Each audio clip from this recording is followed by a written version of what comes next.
Hello. So actually, when I was filming my vlog, I went into this whole talk and discussion about just the pandemic and how it's been up until now, which is July 27th. And it's just I just kind of talked about my own experience at home as a person, and also just the things that's been happening in the world with racism and vaccines and all that. And then it got really long, and so now I'm just gonna put it here as a Jemine talk, so please enjoy. So far, it's been, I feel like I've been getting a little lazier with quarantine, in the sense that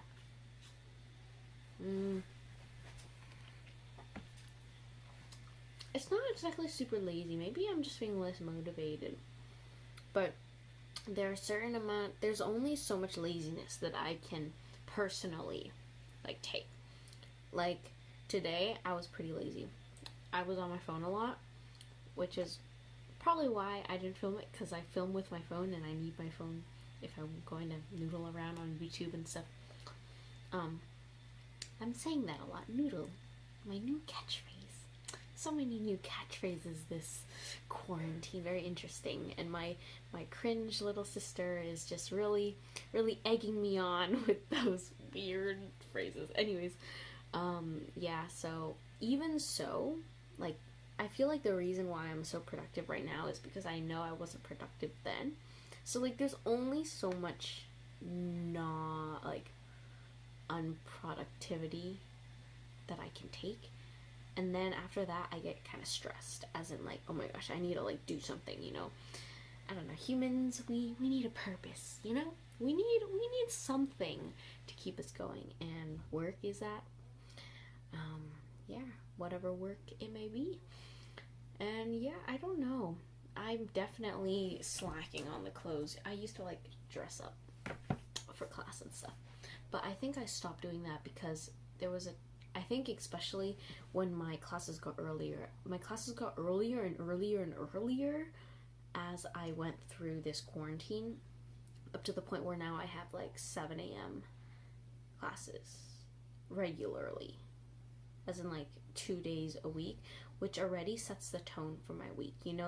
If you're waking up twice a day in a row at a really early time, I feel like the rest of the days your body is just gonna be oh, time to wake up. We woke up at this time 2 days in a row already.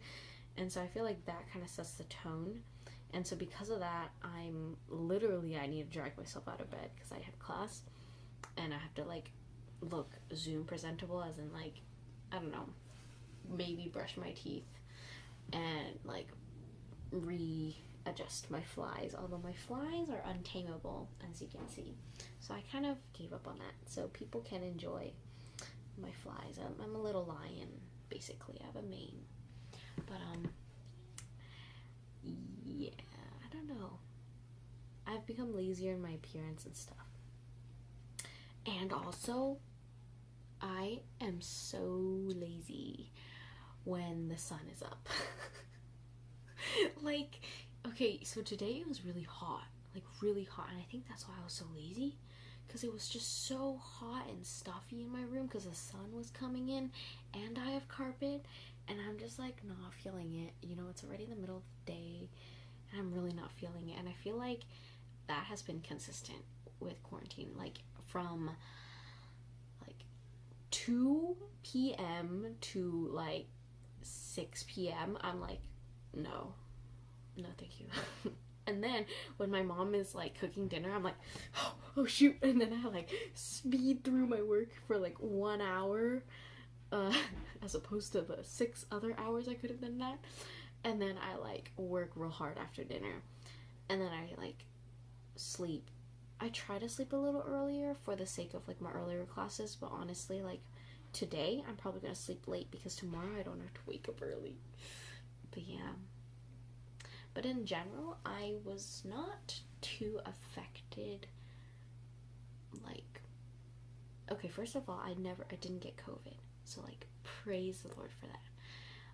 I know friends who have been exposed, and I went through a period where I had to be quarantined just in case I had it because I was indirectly exposed.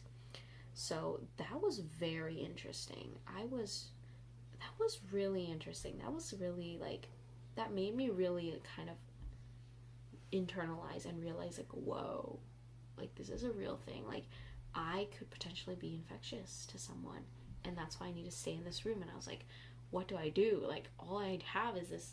I mean, I'm so grateful that I have my, like, own room. Like, that in itself is amazing already. And my mom to, like, feed me and stuff. But, like, that was surreal. Like, I wasn't mad. I was, like, sad. I was pretty sad. I was like, yeah.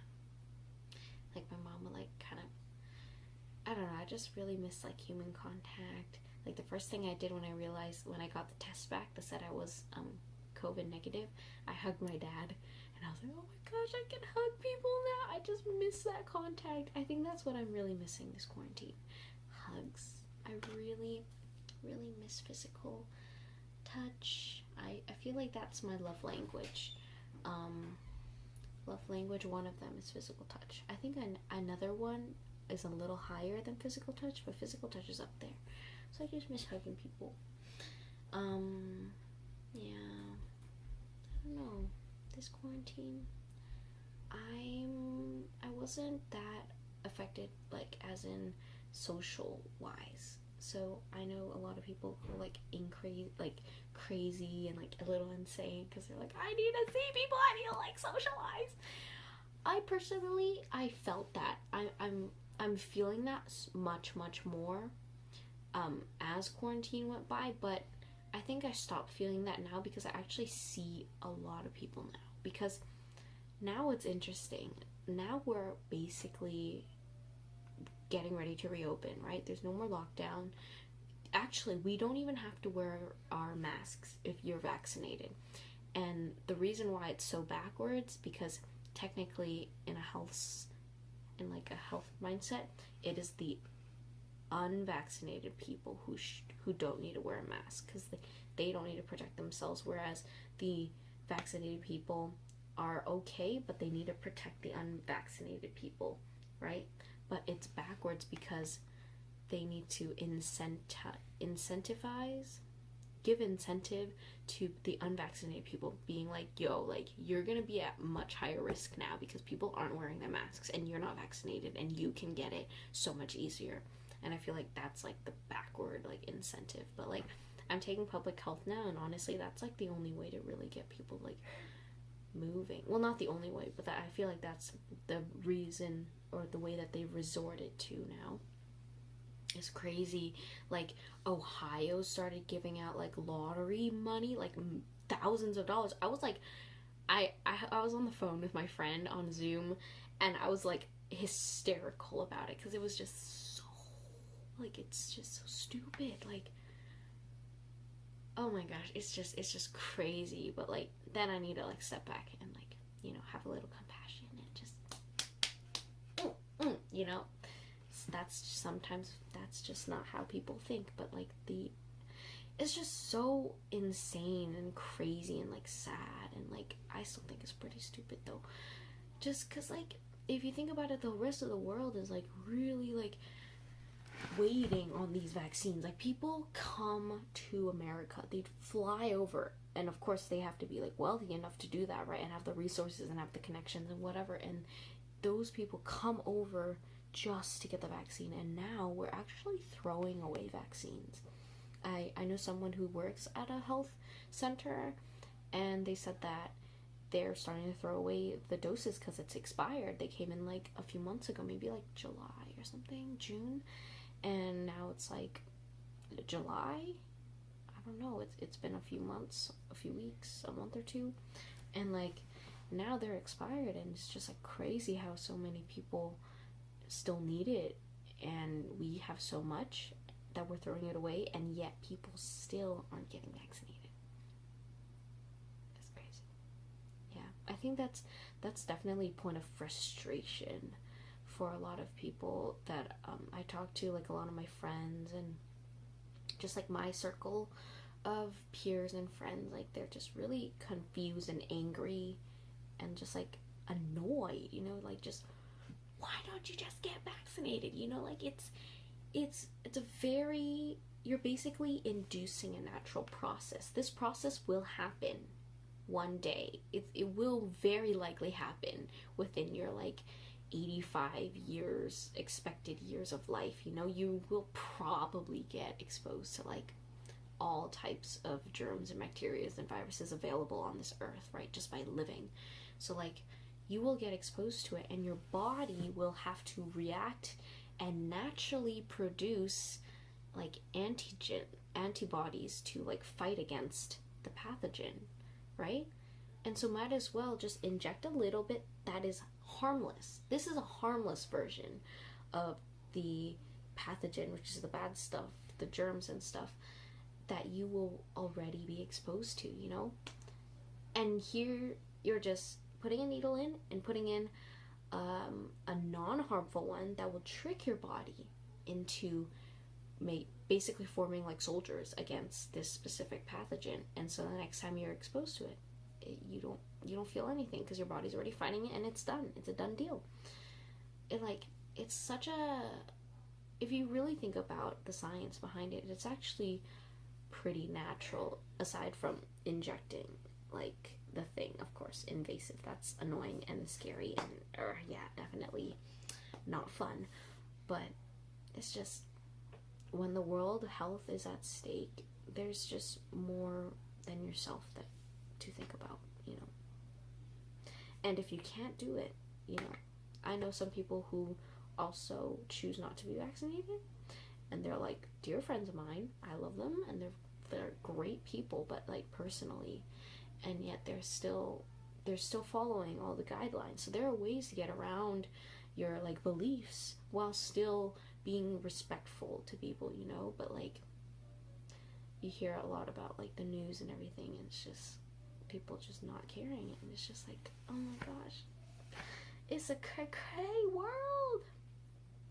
But yeah, and I definitely feel like this has been growing pains for the world. Like so much racial tension is finally being revealed. Like this is not new, like not even at all. It's just been there, and people have been ignoring, you know, all the microaggressions, which is just like small things people can say day to day, like, you know, like, oh, don't go there, you know, like, oh wait, honey, like come over here if there's like a black man like walking down the street, or, you know, if there's like an Asian person, you know, struggling to like, I don't know, read a sign or something, like, can't you read, you know, go home. I did watch a YouTube video on this. It's about a woman, and she's actually an author, a children's book author, and she was walking her dog at a new park. She just wanted to, you know, try out a new park with her dog and her kids, and then a white couple came over and was like, oh, you know, your dog needs to be on a leash, right? And so her dog initially wasn't on a leash, and she's like, oh, I'm so sorry, let me, like, you know, put my dog on a leash. Like, that's totally fine, I just didn't know, this is new. But then the woman had to go further and be like, can't you read, you illiterate Oriental? And like, you know, like that second part is just unnecessary. And it's just like, it's just there, you know, that racism, that's this innate hate, and trying to like make yourself feel better and look better compared to other people, when really she could have, you know, just been like, yeah, no problem, I'm glad, like, I could help you out, you know, have a nice day, like, you know, that in that way you can care for the people around you, making sure they're following rules, and, you know, leave with a good impression. But like, that racism is just there, you know. And then the woman who said that to her husband came over, and they were both not wearing masks, and the Asian lady was trying to, like, you know, excuse, like, I'm not comfortable with you guys being this close to me for the pandemic's sake. And like, and then he like told her to go home to her country, and like, yeah, like that's just one of the stories. And now there's this on the YouTube comments. I keep scrolling down with like, because I watch some of these videos like on my own, like just to educate myself, but also for like school where I need to write papers. And a lot of it, there's this one quote from Will Smith that keeps being like recycled by like commenters and stuff, and it's like, racism hasn't, it's something along the lines of like, racism hasn't gotten worse, it's just being filmed now. And like 100% agree. Like I definitely, I think that's really really true. Like, I don't know, we like being in denial, you know, we like it rejecting, like, you know, no, it didn't happen, I didn't see it. And, you know, for a while now we haven't been seeing it, but now finally, with the pandemic and all this racial tension in America is just finally bubbling over. I'd have to say the same thing for, like, electing Trump. His, like, his personality and like his beliefs and stuff that many people find very like offensive and sideways and just like not okay. Like, the reason why he's elected president is because there's enough people in America just like him, even maybe a little worse, a little better, a little less, a little more like him, whatever it is. They're kind of like that in the sense that they want to uphold their beliefs through him, and he's just a result of what's really in America. And I feel like that is so true, you know. And yeah, he's just a representative. Like, we can hate him all we want and stuff, but like, that is America right now, right? There's the good and there's the bad of America. But, okay, yeah, that's America's whole thing. And then I know in Hong Kong, my family in the beginning of quarantine was really following like the whole thing with China trying to take over Hong Kong, because basically they made an agreement like years ago that after a number of years China would take back Hong Kong, and Hong Kong would no longer be like their independent thing. I don't really know the details, but it got crazy. Like, so many protests, like young protesters, like tear gas, policemen, just like humongous protests. Like, work is shut off, like colleges, like opportunities shut down, like on top of the pandemic, like opportunities and stuff is already like not it, and then now they have that. So like everywhere, everyone's like undergoing things. I know, I guess on a lesser scale, like Canada's like has been, you know, struggling with like getting proper resources, especially with vaccination. It's been very slow. My grandpa, who lives in Canada, got his first dose after my little sister got her second dose. My little sister, who was not in, yeah, she's considered like a young teen, so she was not in any of like the adult phases. And so even then my grandfather was after my little sister. So like little things like that, you know, that will definitely affect the way that your societies run and everything.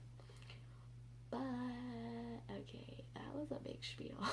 I was supposed to focus on myself, but yeah, I guess on a family level, it was really interesting to live with my family this year. Like, you know, you're an adult and you're at home just like you were in high school, and I found myself really sinking back into my high school habits, my younger habits, and I was like, how do I grow as an adult in an environment that I've only known to be a kid?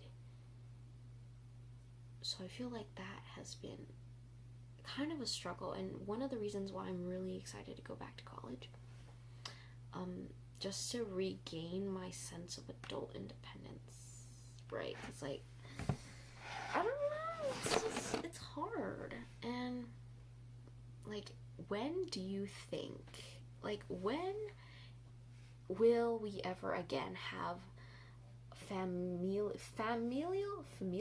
units together like this again? I feel like in the middle of quarantine, like when everyone was kind of like going with the flow of everything, I would go out with my family and everyone would be with their family, and I would just like, it kind of looks like everyone's in a clan, you know, like back in the olden days when you were in your family clan, and it was so cute. It's kind of cute to see, and I feel like that kind of, it was a very new experience, because like you realize like how little you actually spend time as a whole family doing things together. And when you realize the only people you can socialize with is your family, you really try to make those ties work, which I think is really, just really touching. Because like so many teenagers I see walking with their family, like, what, I don't care, I'm too cool for this. But then there are like others who like, they seem to like really seriously like enjoy their time with their parents, and it's really sweet, you know? It's all about how you take it.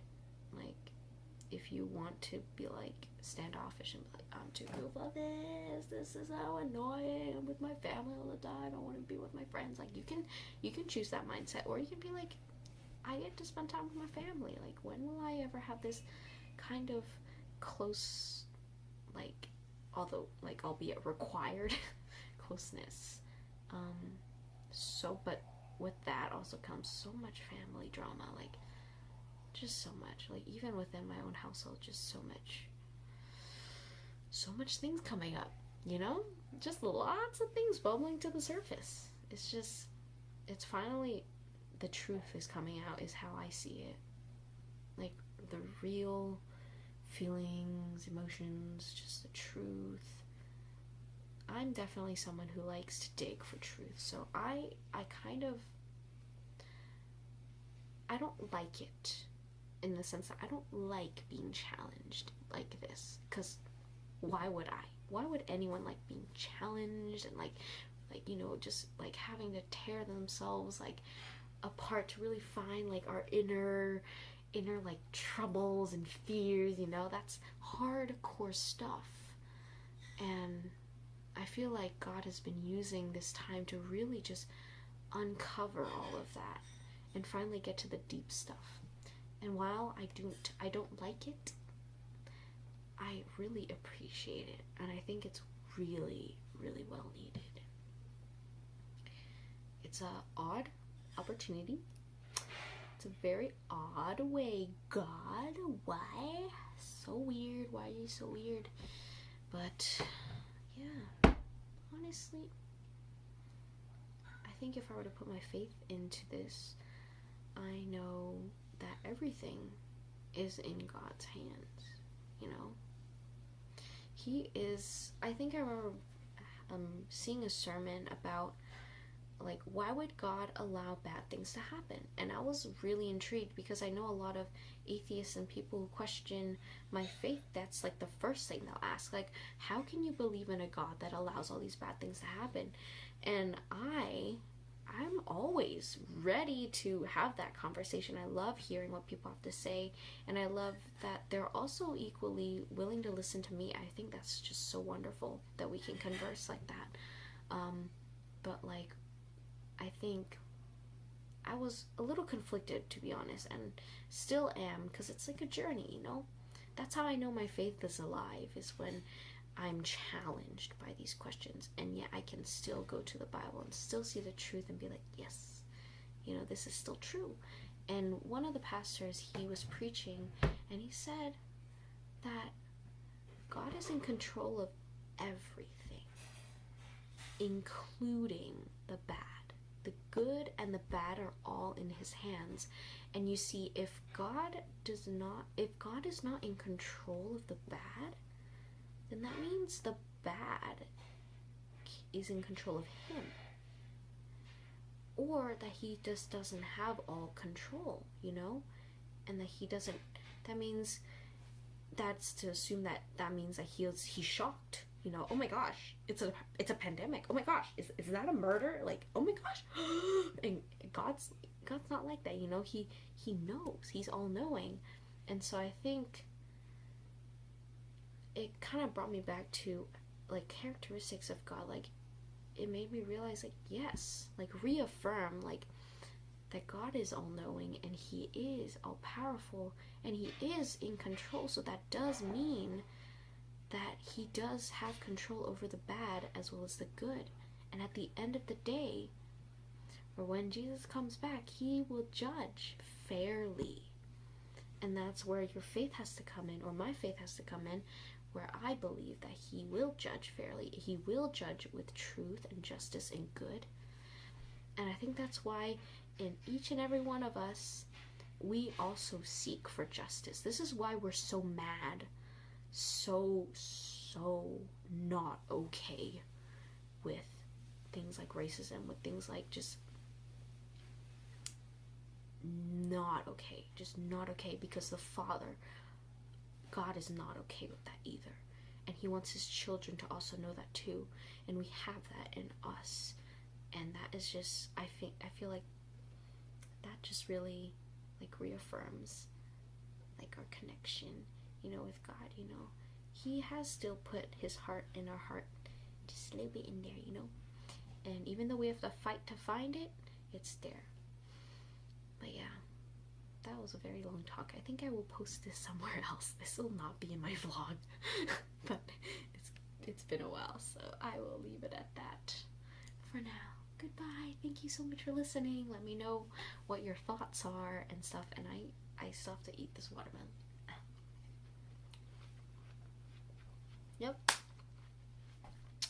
Quarantine in half a nutshell. I feel like there's so much more to talk about. But anyways, bye. Thanks for listening.